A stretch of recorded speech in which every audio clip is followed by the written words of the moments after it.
जय हिंद मेरे प्यारे दोस्तों, हमारे इस चैनल एक्सटीएम में आपका स्वागत है। Uttar Pradesh subordinated service selection commission के द्वारा 1 अगस्त 2026 को preliminary eligibility test PT test जो होता है प्रारंभिक अर्हता परीक्षा, उसका नोटिफिकेशन अपडेट कर दिया गया। अब अगर बात करेंगे तो अपने ऑफिशियल वेबसाइट up@sc.uk.gov.in के अंदर लास्ट तक बनी रहेगा। प्रेजेंट टाइम पे जो न्यू स्टूडेंट यहाँ पे विजिट कर रहा है, यदि आपके द्वारा हमारे इस चैनल नेक्स्ट टीएम को सब्सक्राइब नहीं किया तो सब्सक्राइब कीजिए, बेल आइकन को प्रेस कीजिए ताकि जो भी कंटेंट जो भी इन्फॉर्मेशन हमारे द्वारा आपके लिए अपडेट किया जाता है तो उसका नोटिफिकेशन आपके पास समय पर अवेलेबल होगा। अगर बात करेंगे तो उत्तर प्रदेश अधीनस्थ सेवा चयन आयोग लखनऊ और इसका है पिकअप भवन तृतीय तल और विभूति खंड गोमती नगर लखनऊ 226010 इसका ऑफिशियल एड्रेस है, ऑफिशियल पिन कोड है, ध्यान रखना। ऑफिशियल वेबसाइट यहाँ पर और ईमेल यहाँ पर दिया गया ऑनलाइन यूपी SC@NIC.in करके इसका है। और विज्ञप्ति संख्या आप यहाँ पर देखिएगा 16 है। एग्जाम 2026 का प्रिलिमिनरी एलिजिबिलिटी टेस्ट पीटी कहा जाता है 2026 का, इसका नोटिफिकेशन अपडेट हो चुका है 1 अगस्त 2026 को। लेकिन आप फॉर्म फिल करना स्टार्ट करेंगे इसका 3 अगस्त 2026 से। और इसके बाद में अगर बात करेंगे तो इसका क्लोजिंग डेट है फर्स्ट, यहाँ पर अगर बात करेंगे तो सितंबर 2026 तक, 3 अगस्त से लेकर 1 सितंबर 2026 तक आप अप्लाई कर सकते हैं। उसके बाद में शुल्क समायोजन एवं आवेदन में संशोधन की जो लास्ट तिथि है आप करेक्शन कर सकते हैं इसके अंदर 8, यहाँ पर अगर बात करेंगे तो आपके लिए क्या है सितंबर 2026 तक आप इसमें क्या कर सकते हैं, करेक्शन कर सकते हो। ऑफिशियल वेबसाइट पे जाकर आपको विजिट करना है, ओटीआर कर लेनी है, वन टाइम रजिस्ट्रेशन कर लेना है। उसके बाद में आपको अप्लाई कर लेनी है इसके अंदर। ये ध्यान से देख लेना, लगभग 13 पेज का यहाँ पर 13 पेज के अंदर आपका नोटिफिकेशन अपडेट किया गया है। फिर उसके बाद में जब हम पीटी क्लियर करते हैं, उसके बाद जब वैकेंसी आती है, जब कट ऑफ होता है तो उसके अकॉर्डिंग ही आप एलिजिबल होते हैं, ध्यान में रख लेना। सबसे पहले अगर बात करेंगे तो फॉर्म फिल के लिए क्या किया जाता है, प्रमाणीकरण मतलब जो भी होता है रजिस्ट्रेशन किया जाता है, पंजीकरण, उसके फीस पेमेंट किया जाता है, प्रिंट आउट ली जाती है। और उसके बाद ओटीआर वन टाइम रजिस्ट्रेशन किया जाता है और सेल्फ डिक्लेरेशन इसके अंदर फिल की जाती है और फीस इसके अंदर पे किया जाता है। शॉर्ट शॉर्ट में कुछ इन्फॉर्मेशन हम डायरेक्ट देखेंगे ताकि अपने को ध्यान में रहे।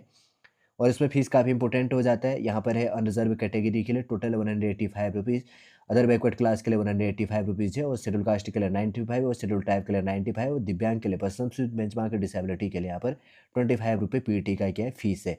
मैक्सिमम अगर प्रिलिमिनरी एलिजिबिलिटी टेस्ट पीईटी का फ़ीस मैक्सिमम 185 है और मिनिमम 25 रुपये है।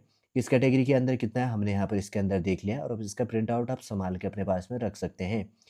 और अगर इसका पीडीएफ फॉर्मेट जब आप सेल्फ फॉर्म फिल करेंगे तो जो भी आपके पास सिस्टम रहेगा, ज़रूरी नहीं कि आपके पास में इसकी हार्ड कॉपी हो, आप इसके पीडीएफ को भी रख सकते हैं। इन फ्यूचर जब आपको ज़रूरत हो तो आप प्रिंट निकाल सकते हैं। एज की बात करेंगे तो इसके अंदर जैसे कि कहा गया है, आपका एज लिमिट यहाँ पर काउंट किया जाएगा 2026 के लिए प्रारंभिक अर्हता परीक्षा जो पीईटी का एग्ज़ाम होना 1 जुलाई 2026 के डेट में आपकी मिनिमम एज लिमिट 18 और मैक्सिमम 40 साल होनी चाहिए, ना इससे कम ना इससे ज़्यादा होना चाहिए। ये भी अपने को ध्यान में रखना है। रिज़र्वेशन जिस कैटेगरी के अंदर जितना रिज़र्वेशन दिया जाता है वो यहाँ पर बात की जाती है। इसमें शॉर्ट में सिलेबस देखो, पीटी का जो सिलेबस है वैसे तो मैं इससे पहले जब नोटिफ़िकेशन अपडेट था तो उसके अंदर मैंने आपके लिए सिलेबस भी प्रोवाइड किया था और नोटिफ़िकेशन भी अलग से प्रोवाइड किया था। प्रेज़ेंट टाइम में थोड़ा-सा हम यहाँ पर रिवाइज़ कर लेते हैं। जो इसका सिलेबस है टोटल यहाँ पर 100 मार्क्स का होता है और 2 घंटे के अंदर आपको सॉल्व करना होता है। 100 मार्क्स का आपका पेपर होता है जिसमें आपको यहाँ पर इंडियन हिस्ट्री से रिलेटेड टॉपिक पूछी जाती है। आप यहाँ पर देख लेना, बहुत सारे टॉपिक होंगे इसमें।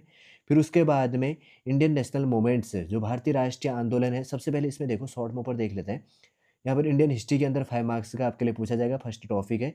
फिर उसके बाद में सेकंड है यहाँ पर बात करेंगे तो इंडियन नेशनल मूवमेंट्स, इसके अंदर आपके लिए 5 मार्क्स का यहाँ पर पूछा जाएगा। और थर्ड नंबर है ज्योग्राफी भी आपके लिए, भूगोल जिसको कहेंगे 5 मार्क्स का। फिर उसके बाद में फोर्थ नंबर है इंडियन इकोनॉमी से आपके लिए 5 मार्क्स का पूछा जाना है। फिर उसके बाद में यहाँ पर 5 नंबर है Indian constitutions and public administrations, भारतीय संविधान एवं लोक प्रशासन से आपके लिए 5 मार्क्स का क्वेश्चन पूछा जाएगा। 6 नंबर है जनरल साइंस से 5 मार्क्स का पूछा जाना है। और उसके बाद में एलिमेंट्री अर्थमेटिक्स जो प्रारंभिक मैथमेटिक्स अंकगणित है, इससे भी आपके लिए 5 मार्क्स का पूछा जाएगा। और उसके बाद में 8 नंबर है जनरल हिंदी से आपके लिए क्या की जाएगी, 5 मार्क्स का पूछा जाना है। और उसके बाद में जनरल इंग्लिश से 5 मार्क्स का पूछा जाएगा। और उसके बाद में लॉजिक और रीज़निंग जो यहाँ पर होगा 5 मार्क्स का पूछा जाएगा। और करंट अफेयर से रिलेटेड आपके लिए 10 मार्क्स का पूछा जाएगा। अभी वेटेज हम कंपैरिज़न करेंगे, ठीक है। 12 नंबर का है जनरल अवेयरनेस, सामान्य जागरूकता से रिलेटेड आपके लिए 10 मार्क्स का पूछा जाएगा। और यहाँ पर अगर बात करेंगे तो उसके बाद में 13 नंबर का टॉपिक देखो यहाँ पर अपठित हिंदी के अंदर अपठित हिंदी गद्यांश का विवेचन एवं विश्लेषण। 2 गद्यांश आपको दिए जाएँगे, प्रत्येक प्रश्न 5 मार्क्स का, 2 क्वेश्चन इसके अंदर से आपको पूछा जाएगा। गद्यांश होता है ना, बहुत बड़ा एक गद्य लिखा रहता है, उसके अंदर फिर क्वेश्चन दिए जाते हैं 4-5 क्वेश्चन, उनको सॉल्व करना होता है। 2 क्वेश्चन इसमें पूछा जाता है, 5-5 मार्क्स का, 10 मार्क्स यहाँ पर हो गया। फिर उसके बाद में 14 नंबर का है ग्राफ की व्याख्या एवं विश्लेषण से। 2 ग्राफ इसके अंदर दिए जाएँगे, 5-5 मार्क्स का ग्राफ से रिलेटेड क्वेश्चन 10 मार्क्स का है। फिर उसके बाद में 15वें नंबर का है टॉपिक तालिका की व्याख्या एवं विश्लेषण। 2 तालिकाएँ आपको दी जानी है, वो भी 5-5 मार्क्स का तालिका दी जाएगी। 5-5 मार्क्स का आपके लिए पूछा जाएगा। बहुत अच्छे टॉपिक है।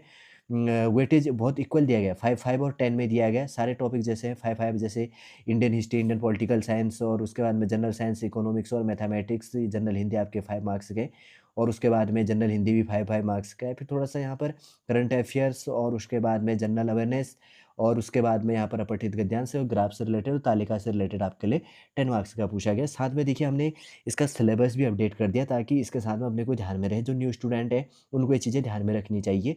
अगर आपको और डीपली सिलेबस देखना है तो आप हमारे इस चैनल नेक्स्ट टाइम के अंदर आपके लिए सिलेबस डीपली प्रोवाइड किया है, उसमें आप नेक्स्ट टाइम लिख लीजिए यूपी पीईटी, और उसके बाद में जो preliminary eligibility test next time आपको उसका सिलेबस भी लिख लेना, तो सिलेबस आपको मिल जाएगा। वैसे तो नोटिफिकेशन बेसिक रूप से यही है, ऑफिशियल वेबसाइट भी हमने इसके अंदर देख लिया था, और उसके बाद में बात करेंगे तो इसका सिलेबस भी देखा। 15 टॉपिक है जो इसके अंदर में दी गई हैं, और इसके अंदर अगर बात करेंगे तो और बहुत सारे बेसिक से पॉइंट है जो दी गई थी, भाई फीस क्या है इसका, कैसे आपको अप्लाई करनी है, आपकी एज क्या होगी, कौन इसके लिए एलिजिबल होगा, इससे रिलेटेड। जब आपका यहाँ पर पीईटी क्लियर हो जाता है तो उसके बाद में जैसे उत्तर प्रदेश में जो भी वैकेंसी आएगी, उसके बाद में आप अप्लाई करेंगे, यदि आपका कट ऑफ, उसमें कट ऑफ के अकॉर्डिंग फिर उसके बाद में आपका सिलेक्शन किया जाता है। ठीक है, आप उस फॉर्म के लिए एलिजिबल होते हैं, सिलेक्शन तो फिर उसके बाद में फाइनल होता है। बस आप उस फॉर्म फिल करने के लिए एलिजिबल क्राइटेरिया के अंदर में आ जाते हैं। देखिए, अगर बात करेंगे तो सॉलिड रूप से जो पीटी का नोटिफिकेशन यहाँ पर अपडेट किया गया 1 अगस्त 2026 से, लेकिन आप फॉर्म फिल करना स्टार्ट करेंगे 3 अगस्त 3 अगस्त 2026 से। इसके अंदर जो भी शॉर्टली रूप से इंपॉर्टेंट पॉइंट थे हमारे द्वारा आपके लिए यहाँ पर अपडेट करने की कोशिश की गई है। उम्मीद करूँगा दोस्तों सॉलिडिफाइड इन्फॉर्मेशन आपको समझ में आया होगा। यदि आज का इन्फॉर्मेशन आपको अच्छा लगे तो लाइक कीजिए, कमेंट कीजिए, और हमारे इस चैनल नेक्स्ट टीएम को सब्सक्राइब कीजिए। वापस हम नेक्स्ट क्लास के अंतर्गत आपसे मिलेंगे। जय हिंद, जय भारत।